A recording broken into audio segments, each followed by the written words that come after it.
Ini adalah kisah nyata petaka penglaris pesugihan yang terjadi di kota Bandung.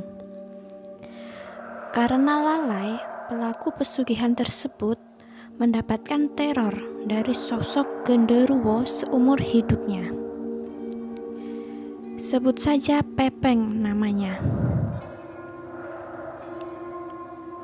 Pepeng baru saja membuka usaha nasi goreng. Hanya saja, impiannya tak setinggi modal yang dimilikinya.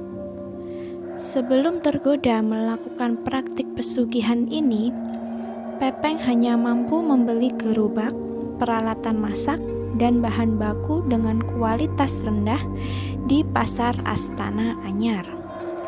Permasalahan yang menempel di kepala terkait modal itu kemudian luruh ketika ia membaca sebuah majalah misteri pesugihan dan penglaris di gerai kecil dekat kosnya. Yang membuat Pepeng penasaran adalah judul di sampul tersebut tertera praktik ilmu hitam yang membahas penglaris pesugihan rezeki rumah makan. Berbekal informasi tersebut, sampailah Pepeng di hadapan dukun yang digadang-gadang mampu melancarkan niatnya untuk mengambil pesugihan.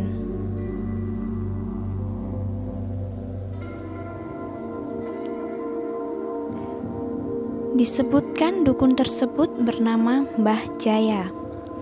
Pepeng yang terhimpit tuntutan hidup segera bertanya kepada Mbah Jaya tentang syarat untuk melakukan pesugihan yang tertera dalam majalah tersebut.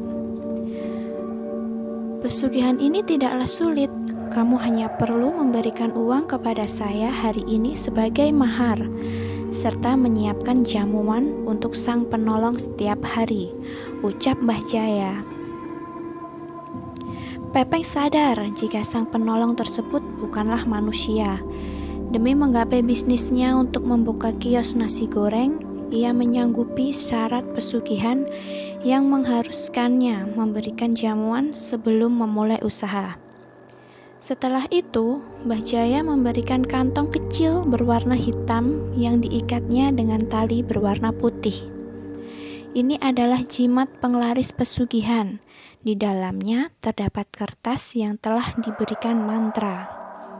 Kalau kamu bersedia dan sanggup dengan pesugihan ini, berarti kamu juga harus siap untuk menjaga ini.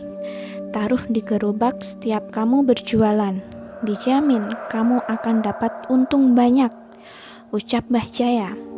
Singkat cerita, saat kembali ke Bandung, Pepeng membuat nasi goreng untuk perjamuan pertama.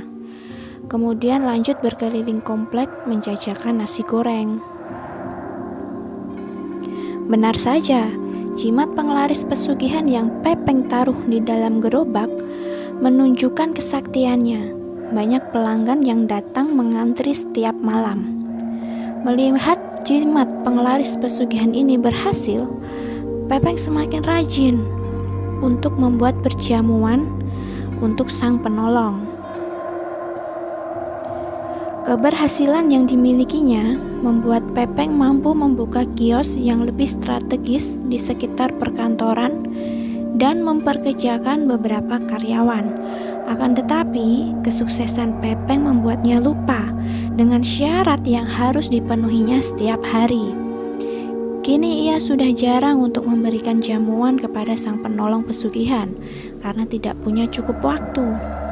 Pepeng pun lupa jika sifat lalainya ini akan mengakibatkan dirinya celaka. Benar saja, lambat laun ruko nasi goreng miliknya semakin sepi. Biasanya Pepeng mampu menjual ratusan piring dalam satu malam, tetapi kini ia hanya sanggup menjual belasan piring saja. Singkat cerita, kesuksesan yang didapatkan kemudian sirna.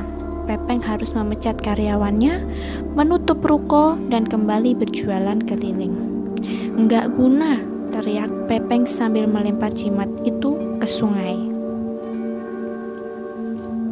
Sesampainya di rumah, Pepeng langsung tertidur karena terlalu lelah dan stres. Dalam mimpinya, ia mendapati kaki dan tangannya diikat di sebuah ruangan bersama sosok tinggi besar mirip genderuwo. Pepeng segera tersadar jika makhluk pesugihan tersebut telah marah. Esok harinya, ia kembali ke rumah Mbah Jaya untuk mencoba meminta pertolongan. Namun, betapa terkejutnya Pepeng karena Mbah Jaya telah wafat.